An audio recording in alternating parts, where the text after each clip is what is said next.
नमस्कार दोस्तों, स्वागत है आपका अपने चैनल मिस्टर एसपी क्लास पर। दोस्तों, कौशल रोजगार निगम से जुड़े हुए 7-8 बहुत ही महत्वपूर्ण सवालों के बारे में इस वीडियो में बात करेंगे। हालांकि जो इस समय चैनल पर लगभग हजारों कमेंट्स है जो इकट्ठा हो गए हैं, जो चेक नहीं हो पा रहे हैं क्योंकि इतने सारे सवाल जवाब आते हैं। परेशानियां लगातार बढ़ती जा रही हैं बच्चों की। कौशल रोजगार निगम है जो परेशानी ज़्यादा खड़ी कर रहा है, सुविधा कम दे रहा है बच्चों को, एक तरह से ये कह सकते हैं। इसीलिए बहुत सारी परेशानियां हैं। तो उनमें से जो मुख्य मुख्य आजकल जो परेशानियां चल रही हैं 7-8, उनको ले लेते हैं। बाकी के लिए स्पेशल कोई वीडियो बनाएंगे, ठीक है, बाकी सभी कमेंट्स को चेक करके जो ज़्यादा जरूरी लगेगा। पहले सवाल ले लेते हैं यहाँ पर सोमवीर नयन जी का। इन्होंने बोला, ये जो कमेंट्स है मेरे पास बहुत बार आए हैं, बहुत सारे साथियों के आए हैं, तो एक कमेंट्स उसमें से हमने ले लिया है सोमवीर जी का। यहाँ पर इन्होंने बताया कि इनका जो डाटा है वो डिलीट हो गया। जो लास्ट स्टेप होता है जिसमें डाटा है, जो उनका एक्सपीरियंस वगैरह की डिटेल होती है वो अपलोड होती है, तो वहाँ से बहुत सारे बच्चों की एक्सपीरियंस डिटेल है वो डिलीट हो गई, वहाँ पर शो ही नहीं करता कुछ भी। दूसरा यहाँ पर कि उसमें एडिटिंग का कोई ऑप्शन ही नहीं है अब तक। तो मैं आप लोगों को बता दूं साथियों, पिछली बार जो वीडियो कॉन्फ्रेंस हुई थी उसमें एडिटिंग के ऑप्शन के बारे में बोला गया था कि बहुत ही जल्द आप लोगों को एडिटिंग का ऑप्शन दिया जाएगा, यानी कि आप लोग अपना एडिट कर सकेंगे अपने फार्म के अंदर जो आप लोगों ने अप्लाई कर रखा है। दूसरी बात ये, जिनका भी डाटा डिलीट हुआ है दोस्तों, ये एक टेक्निकल एरर है। वो टेक्निकल एरर हर जगह लागू हो रहा है फिलहाल। अभी जो आप लोगों ने तो एक तरह से जो बाहरी कैंडिडेट है एक तरह से उस तरह से अप्लाई किया है, भाई आपके पास एक्सपीरियंस था, आपने अप्लाई कर दिया। लेकिन जो अभी विभागों में कर्मचारी काम कर रहे हैं, वो जो अप्लाई करते हैं, वो जो अपना डाटा अपलोड करते हैं, उनका डाटा भी इसी तरह से मिस हुआ जा रहा है वहाँ पर, ठीक है। वेबसाइट पर दिखाता ही नहीं, डिपार्टमेंट उसका डाटा डालता है लेकिन कर्मचारी का डाटा वहाँ पर दिखाता ही नहीं वेबसाइट पर। तो वो जब कंप्लेंट करते हैं तो वहाँ पर उनकी तो सुनवाई कर लेते हैं, लेकिन ऐसे कैंडिडेट हैं जिन्होंने एक्सपीरियंस बेस पर अप्लाई कर रखा है बाहर से, उनकी सुनवाई अच्छे से अभी तक नहीं हो पा रही है, ठीक है। 2-3 बातें जो मुख्य मुख्य बोली थी उस दिन मीटिंग में, एक तो हेल्पलाइन नंबर जारी करने के लिए बोला गया था, जो कि कर दिया गया था। मीटिंग के 10 दिन के बाद ही हेल्पलाइन नंबर टोल फ्री वो जारी कर दिया गया था, लेकिन वो ज़्यादा बेनिफिशियल जो है साबित नहीं हो पा रहा है, क्योंकि उस पर कोई सवाल जवाबों का समाधान ही नहीं हो रहा है अच्छे से। जो समाधान बच्चों को चाहिए वो समाधान नहीं हो रहा है वास्तव में उस नंबर से, ठीक है। दूसरा यही था कि एडिटिंग का ऑप्शन दिया जाएगा। एडिटिंग का ऑप्शन अब तक नहीं आया है, लेकिन बोला गया है जरूर आएगा, जरूर इतना पक्का है। आप लोगों का अगर डिलीट हो गया है, अगर ज़रूरत होगी तो जैसे पिछली बार एक्सपीरियंस डिटेल अपडेट करने के मैसेज आए थे, ऐसे ही विभाग आप लोगों के पास, कौशल रोजगार निगम है जो विभाग है, आप लोगों के पास अपने आप एक्सपीरियंस अपडेट करने का जो है मैसेज भी भेज देगा। ऐसी कोई परेशानी नहीं है। ये बहुत सारों के साथ है जो अभी काम कर रहे हैं उनके साथ भी, और जिन्होंने वैसे अप्लाई किया है उनके साथ भी, सभी के साथ ये टेक्निकल एरर है। नई वेबसाइट बनाई थी, अभी तक इस पर काम चल रहा है, लगातार परेशानियाँ इसमें आ रही हैं। इसके बाद यहाँ पर देख लीजिए, एक और बात यहाँ पर बोली गई थी, इनका जो साथी का लेटर आया हुआ है, ठीक है, इस बात के विषय में भी एक बार जो है क्लियर किया गया था उस मीटिंग के दौरान। एक ऐसी ही बात उठाई गई थी कि ज्वाइनिंग लेटर में दोस्तों, जब यह ज्वाइनिंग लेटर जारी किया जाता है जिस डेट में, उस डेट से लेकर आगे तक 15 दिन के अंदर अंदर ज्वाइनिंग करना होता है। तो बहुत सारे डिपार्टमेंट क्या करते हैं, उस 15 दिन के बाद ज्वाइन करवाते हैं कर्मचारी को, ठीक है। तो ऐसा जरूरी नहीं है, उस 15 दिन के बीच में कभी भी आप लोग जाकर ज्वाइन कर सकते हो। वहाँ पर उस मीटिंग में, उस मीटिंग की वीडियो हमने अपने टेलीग्राम चैनल पर भी डाल रखी है, ठीक है, वो आप लोग चेक कर सकते हो। वहाँ पर CEO साहब हैं जो जो मीटिंग ले रहे थे सभी विभागों की, उसमें इन्होंने बोला था कि जो 15 दिन दिए गए हैं उस दौरान किसी भी समय ज्वाइनिंग करवा सकते हैं। लेकिन ये मिसअंडरस्टैंडिंग है, ठीक है, कि विभागों को इस तरह से मतलब पता ही नहीं चल रहा है कि हम कब ज्वाइनिंग करवाएं कब ना करवाएं। वो अच्छे से ध्यान ही नहीं देते एक कच्चे कर्मचारी पर। उनके साथ ये परेशानी बन जाती है, कच्चे कर्मचारियों के साथ उनको सीरियस नहीं लिया जाता डिपार्टमेंट के अंदर। दूसरा है, गुरमीत जी पूछ रहे हैं, सर एक्सपीरियंस वाले का ज्वाइनिंग कब होगा। देखिए साथियों, अभी तक तो जो कैंडिडेट काम करें उनका भी पूरा काम नहीं हो पा रहा है। 2 बार, ठीक है, 2 बार अभी अभी बिल्कुल पिछले 2-4 दिन के अंदर अंदर 2 बार लेटर डाला गया है कि कर्मचारियों की डिटेल भेजिए, कर्मचारियों की डिटेल भेजिए। विभाग काम नहीं कर रहे हैं अच्छे से, कोऑर्डिनेशन जो एक तरह से होता है सहयोग करके, आपसी सहयोग करके, वो उस तरीके से काम ही नहीं कर रहे। डिपार्टमेंट एक्टिव नहीं है, जिस वजह से सारा का सारा काम जो है पेंडिंग है। बहुत सारे कर्मचारी हैं जिन्होंने अपना डाटा दिया हुआ है डिपार्टमेंट को, लेकिन उनका डाटा आगे अपलोड नहीं हो पा रहा है डिपार्टमेंट के द्वारा, या तो कर्मचारियों की कमी का मान लीजिए, या फिर जो कर्मचारी हैं वो भी उनको पूरा नॉलेज न होने की वजह से किसी भी तरह से मान लीजिए काम पूरा नहीं हो पा रहा। कई बार जो है लास्ट डेट दी जा चुकी है विभागों को कि इस डेट तक कर्मचारी का डाटा अपलोड कर दीजिए, लेकिन अब तक नहीं हुआ है, ठीक है। ये किसी भी तरह से मान लीजिए डिपार्टमेंट की लापरवाही मान लीजिए, कर्मचारी की कुछ भी मानिए, ठीक है। तो ज्वाइनिंग का तो आप ये मत सोचिए कि आप लोगों ने अप्लाई कर दिया और आप लोगों की ज्वाइनिंग हो जाएगी, ऐसा कुछ भी नहीं है इस कौशल रोजगार निगम के अंदर, ठीक है।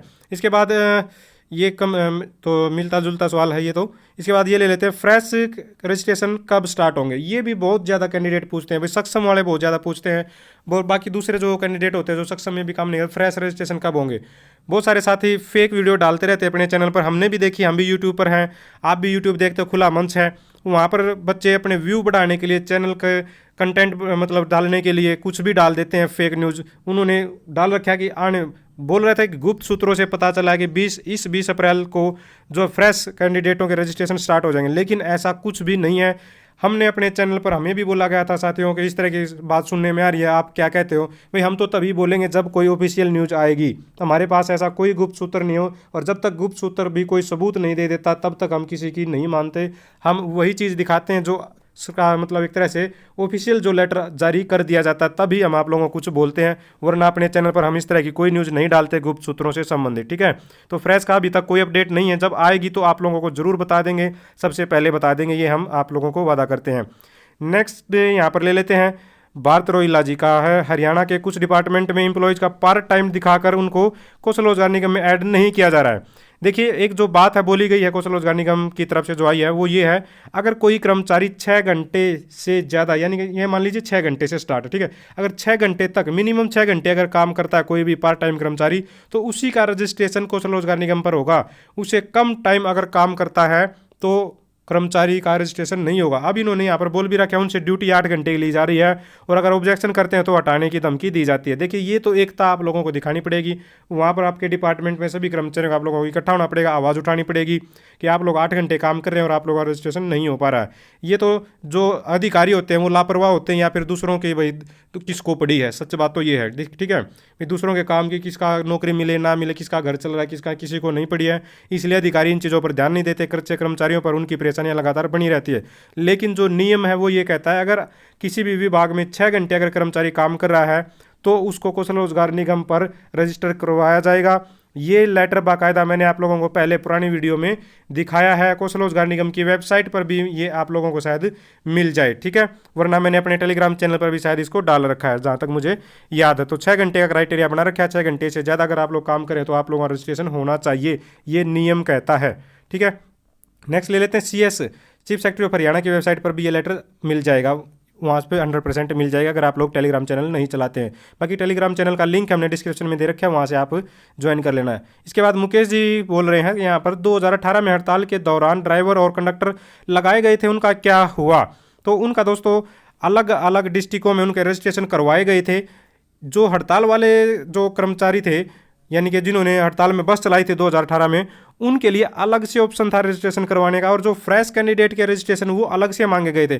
फ्रेश के तो कैंसिल कर दिए गए थे। ठीक है भाई, हाल सभी पूरे हरियाणा में फ्रेश कैंडिडेट जिनके पास कंडक्टरी लाइसेंस है, 3 साल पुराना एक्सपीरियंस है, लेकिन उन्होंने बस वगैरह चलाई नहीं है, उनको बस ये बोला गया था ट्रेनिंग देंगे और उनको घर बिठा देंगे, जैसे उनको जरूरत पड़ेगी कभी भी तो उनको बुला लेंगे। ये सरकार का प्लान था, लेकिन वो प्लान भी फेल हो गया क्योंकि इतने सारे बच्चे पहुंच गए वहाँ पर, वो मेंटेन नहीं कर पाए चीज़ों को, तो वो कैंसिल कर दिए। लेकिन जो 2018 की हड़ताल वाले थे उनके लिए तो अलग से स्पेशल नोटिस निकाला गया था उनके रजिस्ट्रेशन करवाने की। अगर आप लोगों ने रजिस्ट्रेशन करवा दिया है साथियों 2018 वालों ने, तो उनको तभी बुलाया जाएगा दोस्तों जब उनकी ज़रूरत होगी। ठीक है, ज़रूरत के हिसाब से उनको बुला लिया जाएगा। सरकार को ये पता चल गया भाई हमारे पास इतने कैंडिडेट अवेलेबल हैं, इनके पास ये एक्सपीरियंस है, जब भी जो सरकार को जरूरत पड़ेगी तब उनको बुला लेगी। अब नया मान लीजिए जैसे जो परिवहन मंत्री उन्होंने बोला है कि नई बसें जोड़ेंगे बेड़े के अंदर, ठीक है, हरियाणा रोडवेज के, तो कंडक्टर ड्राइवर की जरूरत पड़ेगी तो वहाँ पर उनको बुला लेंगे। तो इस तरह के जो प्लान सरकार के रहते हैं, या फिर कभी हड़ताल होगी दोबारा से कर्मचारियों को, पक्के कर्मचारियों तो वहाँ पर बुला लेंगे। इसके बाद ये भी समस्या सामने सुनने में आ रही है कि बहुत सारे कर्मचारियों की सैलरी ही कम हो गई है। एक साथी ने कमेंट्स किया था, वो पुलिस विभाग में था, उसकी कुछ 21,000 कुछ शायद सैलरी थी, अब दोस्तों उसकी 15,000 रुपये सैलरी हो गई है कौशल रोजगार निगम में आने के बाद। तो दोस्तों जो निगम वेज के नाम से चीफ सेक्रेटरी ऑफ हरियाणा की वेबसाइट पर जो एक लेटर डाला गया है, हमने भी उस लेटर को अपने टेलीग्राम पर डाला था, अपनी वीडियो भी बनाई थी चैनल पर। ठीक है, उस लेटर को चेक कर लेना। उस लेटर में बाकायदा साफ साफ लिखा हुआ है, अगर आप लोग पहले से काम कर रहे हैं किसी डिपार्टमेंट में, वहाँ पर आपकी सैलरी ज़्यादा है और निगम में आने के बाद आपकी सैलरी कम है, तो आपकी जहाँ पर भी सैलरी ज़्यादा होगी, मान लीजिए आपकी सैलरी अब ज़्यादा है तो अब वाली लागू होगी, अगर पहले ज़्यादा है तो पहले वाली लागू होगी। यहाँ पर वो बात स्पेशल बोली गई थी, लेकिन उस पर कोई ध्यान नहीं दे रहा। क्यों? क्योंकि वो कच्चे कर्मचारी की तरफ किसी का ध्यान नहीं। पक्के कर्मचारियों का अपना जो है अपना अच्छे से काम चल ही रहता है, उनके समय पर सैलरी आती है, अच्छी खासी सैलरी आती है, तो कोई ध्यान नहीं देता। और दूसरी बात यह है कोई ऑब्जेक्शन नहीं उठाता, और ऑब्जेक्शन अगर कोई उठाता भी है तो एक दो कर्मचारी उठाता है, ज़्यादा उठाएंगे तो शायद कोई बात सुन भी ले। सैलरी कम हो रही है, वास्तव में कम हो रही है, बहुत सारे कमेंट आते हैं, बहुत सारे साथियों की सैलरी कम हो गई है। अगर आप लोग उस लेटर का हवाला देकर कहीं पर अपनी आवाज़ उठाओगे तो शायद सुन ली जाए आपकी बात, ठीक है। तो ये थे सारे के सारे आप लोगों के कमेंट्स, सारे तो मैं नहीं कह सकता, फिर भी बहुत सारे कमेंट्स बचे हुए हैं। उनमें से भी जो महत्वपूर्ण सवाल उनको जरूर निकालेंगे और नेक्स्ट टाइम वीडियो लेकर आएंगे दोस्तों, ठीक है। तो आप भी चाहते हैं हरियाणा में एजुकेशन से रिलेटेड कौशल रोजगार निगम से जुड़े सभी सवालों के जवाब समय पर पाना, तो चैनल को जरूर सब्सक्राइब करें, वीडियो को लाइक करें, दोस्तों के साथ शेयर करें। Thank you very much.